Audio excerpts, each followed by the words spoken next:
Hello friends, welcome to my channel. ಇವತ್ತೊಂದು ಸಿಂಪಲ್ಲಾಗಿ ಮೊಟ್ಟೆ ಗ್ರೇವಿ ಯಾವ ರೀತಿ ಮಾಡೋದು ಅಂತ ತೋರಿಸ್ತೀನಿ. ನಾನಿಲ್ಲಿ ಪಾಲಕ್ ಸೊಪ್ಪು ಬೇಯಿಸ್ತಾ ಇದ್ದೀನಿ. ಇವತ್ತು ಮಡಿಕೆನಲ್ಲಿ ಮಾಡೋದು ಸ್ಪೆಷಲ್, ಓಕೆನಾ? ಹಾಗೆ ಇನ್ನು ಯಾರ್ಯಾರು ನನ್ನ ಚಾನಲ್ ಸಬ್ಸ್ಕ್ರೈಬ್ ಮಾಡಿಲ್ವೋ ಪ್ಲೀಸ್ ಸಬ್ಸ್ಕ್ರೈಬ್ ಮಾಡ್ಕೊಂಡು ವಿಡಿಯೋ ಪೂರ್ತಿ ನೋಡಿ. ಮೊಟ್ಟೆನ ನಾವು ಈ ರೀತಿ ಆದರೂ ಕಟ್ ಮಾಡ್ಕೊಬೋದು.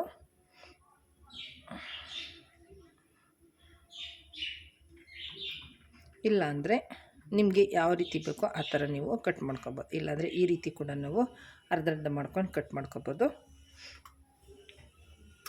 ನಾನಿಲ್ಲಿ ಈ ರೀತಿ ಸಣ್ಣದಾಗಿ ಈ ರೀತಿ ಕಟ್ ಮಾಡಿ ಮಾಡ್ತೀನಿ. ಬಿಟ್ಕೊಬಿಡ್ತದೆ, ಅದೇ ಪ್ರಾಬ್ಲಮ್.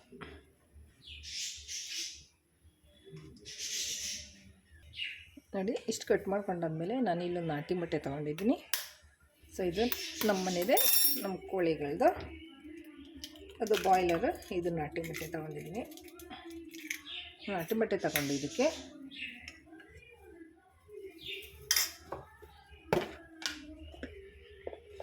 ಸ್ವಲ್ಪ ಖಾರ ಪುಡಿ ಮತ್ತು ಸ್ವಲ್ಪ ಉಪ್ಪು ಇಷ್ಟು ಹಾಕಿ ಚೆನ್ನಾಗಿ ಇದನ್ನ ಬೀಟ್ ಮಾಡ್ಕೋಬೇಕು.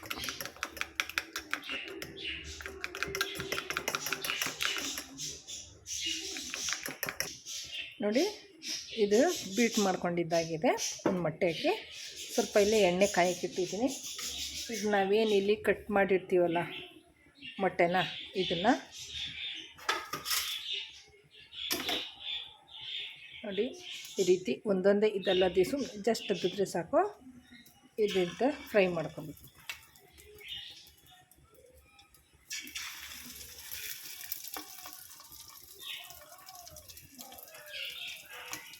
ಈ ರೀತಿ ಎರಡೂ ಸೈಡು ನಾವು ಬಾಯ್ಲ್ ಮಾಡಿ ತಗೋಬೇಕು. ಇದನ್ನು ಯಾಕೆ ಈ ರೀತಿ ಮಾಡಬೇಕಂದ್ರೆ, ಈಗ ನಾವು ಏನಿದು ಭಂಡಾರ ನಾವು ಇಟ್ಟಿರ್ತೀವಲ್ಲ, ಸೊ ಇದು ಹಿಂಗೆ ಸಪ್ರೇಟಾಗಿ ಬಂದುಬಿಡುತ್ತೆ. ಅದಕ್ಕೋಸ್ಕರ ಅದು ಜಾಯಿಂಟಾಗಿರಲಿ ಅಂತ ಅದನ್ನು ಆ ರೀತಿ ಫ್ರೈ ಮಾಡ್ಕೋಬೇಕು ಅಷ್ಟೇ, ಬೇರೆ ಏನು ರೀಸನ್ ಇಲ್ಲ.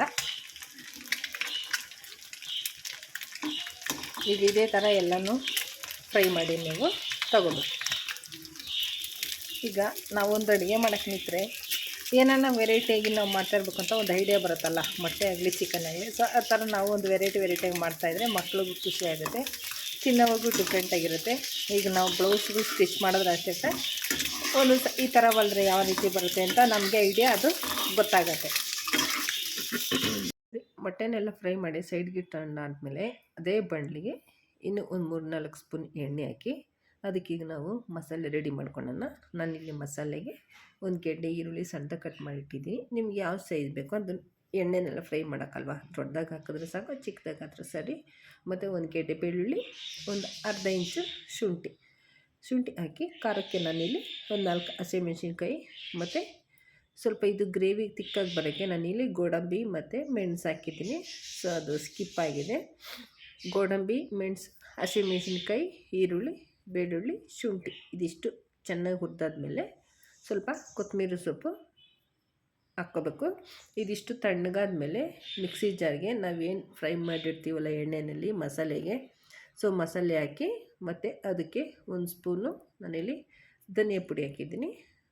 ಖಾರ ಬೇಕಾಗಿಲ್ಲ, ಯಾಕಂದರೆ ನಾವು ಆಲ್ರೆಡಿ ಹಸಿಮೆಣ್ಸಿನ್ಕಾಯಿ ಹಾಕಿರೋದ್ರಿಂದ ಮತ್ತೆ ತುಂಬ ಖಾರ ಆಗೋಗುತ್ತೆ. ಸೊ ನಿಮ್ಗೆ ಖಾರ ಇನ್ನೂ ಕಮ್ಮಿ ಇತ್ತಂದರೆ ನೀವು ಹಾಕ್ಕೋಬೋದು. ಮತ್ತು ಇಲ್ಲಿ ನಾನು ಬೇಯಿಸಿ ಇಟ್ಟಿದ್ವಲ್ಲ ನಾವು ಪಾಲಕ್ ಸೊಪ್ಪು, ಆ ಸೊಪ್ಪನ್ನ ಹಾಕ್ತಾಯಿದ್ದೀನಿ. ಎಲ್ಲ ಒಟ್ಟಿಗೆ ಹಾಕಿ ನುಣ್ಣಗೆ ನಾವು ಪೇಸ್ಟ್ ಮಾಡ್ಕೊಳ್ಳೋಣ, ರುಬ್ಕೋಬೇಕು. ನೀರಾದರೂ ಹಾಕಿ ಸ್ವಲ್ಪ ಏನಾದರೂ ಅದೇ ಹಸಿಗಿದ್ರೆ ರುಬ್ಕೋಬೋದು.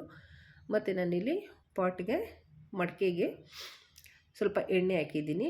ಅದು ಎಣ್ಣೆ ಚೆನ್ನಾಗಿ ಕಾದ್ಮೇಲೆ ಚಕ್ಕೆ, 4 ಲವಂಗ, 1 ಪೀಸ್ ಚಕ್ಕೆ ಮತ್ತು 1 ಪಲ್ಲವ ಎಲೆ ಹಾಕಿದ್ದೀನಿ. ಸೊ ಅದು ಫ್ಲೇವರ್ಗೋಸ್ಕರ. ಅದಿಷ್ಟು ಚೆನ್ನಾಗಿ ಪಟ ಅಂದಮೇಲೆ ನಾವೇನು ರುಬ್ಬಿಟ್ಟಿರ್ತೀವಲ್ಲ ಮಸಾಲೆ, ಅದನ್ನು ಎಣ್ಣೆನಲ್ಲಿ ಹಾಕಿ ಚೆನ್ನಾಗಿ ಕೈ ಆಡಿಸ್ಕೋಬೇಕು. ನಾನು ಫಸ್ಟ್ ಟೈಮ್ ಮಡಿಕೆನಲ್ಲಿ ಮಾಡ್ತಾ ಇರೋದ್ರಿಂದ ನನಗೆ ಭಯ, ಯಾಕಂದರೆ ಎಷ್ಟೊಂದು ಮಡಿಕೆ ಒಡೆದಾಕಿದ್ದೀನಿ. ಸೊ ಇದನ್ನು ನಿಧಾನಕ್ಕೆ ಕೇರ್ಫುಲ್ಲಾಗೆ ಮಾಡ್ತಾಯಿದ್ದೀನಿ. ಎಣ್ಣೆನಲ್ಲಿ ಹಾಕಿ ಚೆನ್ನಾಗಿ ಹುರ್ಕೋಬೇಕು ಫ್ರೆಂಡ್ಸ್. ಅದು ಮಸಾಲೆ ಫ್ರೈ ಆದಮೇಲೆ ನಾನಿಲ್ಲಿ ಅರ್ಧ ಕಪ್ಪು ಮೊಸರು ಹಾಕಿದ್ದೀನಿ. ಮೊಸರು ಹಾಕಿ ಅದು ಚೆನ್ನಾಗಿ ಎಣ್ಣೆ ಸುತ್ತು ಬಿಟ್ಕೋಬೇಕು. ಮೊಸರು ಹಾಕಿದ್ರೆ ಹೊಡಿತದೆ, ಅದೆಲ್ಲ ಏನು ಭಯ ಬೇಡ, ತುಂಬಾ ಚೆನ್ನಾಗಿರುತ್ತೆ ಮೊಸರು ಹಾಕಿದ್ರೆ. ಬಟ್ ಏನಂದರೆ ಅದು ಚೆನ್ನಾಗಿ ನಮಗೆ ಕುದಿಬೇಕು. ಕುದಿದಾಗ ಆ ಮೊಸರು ಫ್ಲೇವರ್ ನಮಗೆ ಕ್ಲೀನಾಗಿ ಬಿಟ್ಕೊಳ್ತದೆ. ಇಷ್ಟಾದಮೇಲೆ ರುಚಿಗೆ ತಕ್ಕಷ್ಟು ಸ್ವಲ್ಪ ಉಪ್ಪಾಕಿ ಅದು ಮತ್ತು ಮಸಾಲೆನ ಚೆನ್ನಾಗಿ ಕೈ ಆಡಿಸ್ಕೋಬೇಕು. ಈಗ ಮಿಕ್ಕಿರೋ ಮಸಾಲೆ ಮಿಕ್ಸಿನಲ್ಲಿ ಮಿಕ್ಕಿರುತ್ತಲ್ಲ, ಸೊ ಅದಕ್ಕೆಲ್ಲ ಸ್ವಲ್ಪ ನೀರು ಹಾಕಿ ನಮಗೆ ಎಷ್ಟು ನೀರು ಬೇಕೋ, ನಮ್ಮ ಮನೆಯಲ್ಲಿ ಎಷ್ಟು ಜನ ಇದೆ ಆ ಕ್ವಾಂಟಿಟಿ ಮೇಲೆ ನಾವು ನೀರು ಹಾಕ್ಕೊಂಡು ಅದನ್ನು ಬಾಯ್ಲ್ ಮಾಡ್ಕೋಬೇಕು. ಚೆನ್ನಾಗಿ ಬಾಯ್ಲ್ ಮಾಡ್ಕೊಂಡಾದ್ಮೇಲೆ ಇದಕ್ಕೆ ನಾನು ಒಂದೇ ಒಂದು ಆ್ಯಡ್ ಮಾಡಿರೋದಂದರೆ ಎಗ್ ಮಸಾಲ. ನಾನಿಲ್ಲಿ ತೇಜು ಎಗ್ ಮಸಾಲ ಹಾಕಿದ್ದೀನಿ, ಒಂದೇ ಸ್ಪೂನು, ಅದಷ್ಟೇ ಸಾಕಾಗುತ್ತೆ ಫ್ರೆಂಡ್ಸ್. ಅದು ತುಂಬ ಫ್ಲೇವರ್ ಕೊಡ್ತೀವಿ ಎಗ್ ಮಸಾಲ ಆಗಿರೋದ್ರಿಂದ, ಬೇರೆ ಏನು ಅವಶ್ಯಕತೆ ಇಲ್ಲ. ಸೊ ಇಷ್ಟು ಹಾಕಾದ್ಮೇಲೆ ನೋಡಿ ಚೆನ್ನಾಗಿ ಅದು ಕುದ್ದು ನಮಗೆ ಗ್ರೇವಿ ಗಟ್ಟಿಗಾಗಬೇಕು.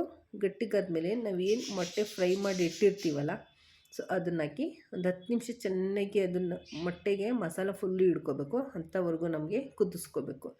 ಅಂದರೆ ನಿಮಗೆ ಗಟ್ಟಿಗಾದರೂ ಇಟ್ಕೋಬೋದು, ಇಲ್ಲ ನಮಗೆ ಸ್ವಲ್ಪ ಗ್ರೇವಿಗೆ ಬೇಕಂದ್ರೂ ಕೂಡ ನೀವು ಇಟ್ಕೋಬೋದು. ಇದನ್ನು ಚಪಾತಿ, ಪೂರಿ, ದೋಸೆಗೂ ತಿನ್ಕೋಬೋದು. ಇಡ್ಲಿಗೆ ಅಷ್ಟೊಂದು ಸೆಟ್ ಆಗೋಲ್ಲ, ಮುದ್ದೆಗೂ ತಿನ್ಬೋದು, ಅನ್ನಕ್ಕೆ ಇನ್ನೂ ಸೂಪರಾಗಿರುತ್ತೆ ಫ್ರೆಂಡ್ಸ್. ನೀವು ಒಂದು ಸತಿ ಒಮ್ಮೆ ಟ್ರೈ ಮಾಡಿ ನೋಡೋಣ, ತುಂಬಾ ಚೆನ್ನಾಗಿರುತ್ತೆ. ಕೊನೆಯದಾಗಿ ಕೊತ್ತಂಬರಿ ಸೊಪ್ಪು ಹಾಕಬೇಕು. ಕೊತ್ತಂಬರಿ ಸೊಪ್ಪು ಸ್ವಲ್ಪ ಗಾರ್ನಿಷಿಗೆ ಬೇಕಂದರೆ ಹಾಕ್ಬೋದು, ಇಲ್ಲಾಂದರೆ ಬೇಡ. ಸೊ ಇಷ್ಟು ನೋಡಿ ಫುಲ್ಲು ರೆಡಿಯಾಗಿದೆ. ಚಪಾತಿನೂ ರೆಡಿಯಾಗಿದೆ. ನಮ್ಮನೆಗೆ ಪಾಲಕ್ ಮೊಟ್ಟೆ ಗ್ರೇವಿ ಕೂಡ ರೆಡಿ ಆಯಿತು. ಅದು ಮಡಿಕೆನಲ್ಲಿ ಮಾಡಿರೋದು ಸ್ಪೆಷಲ್. ಓಕೆನಾ? ಹೇಗೆ ಅನ್ನಿಸ್ತು? ವಿಡಿಯೋ ಇಷ್ಟ ಆದರೆ ಲೈಕ್ ಮಾಡಿ. ಹೊಸಬರು ನನ್ನ ಚಾನಲ್ ಅಂತ ಪ್ಲೀಸ್ ಸಬ್ಸ್ಕ್ರೈಬ್ ಮಾಡ್ಕೊಂಡು ವಿಡಿಯೋ ಪೂರ್ತಿ ನೋಡಿ. ನೀವು ಇದೇ ಥರ ಮಾಡಿಕೊಂಡು ತಿನ್ನಿ. ಓಕೆನಾ? ಟೇಕ್ ಕೇರ್, ಬಾಯ್ ಬಾಯ್. ತುಂಬ ಚೆನ್ನಾಗಿರುತ್ತೆ ಫ್ರೆಂಡ್ಸ್.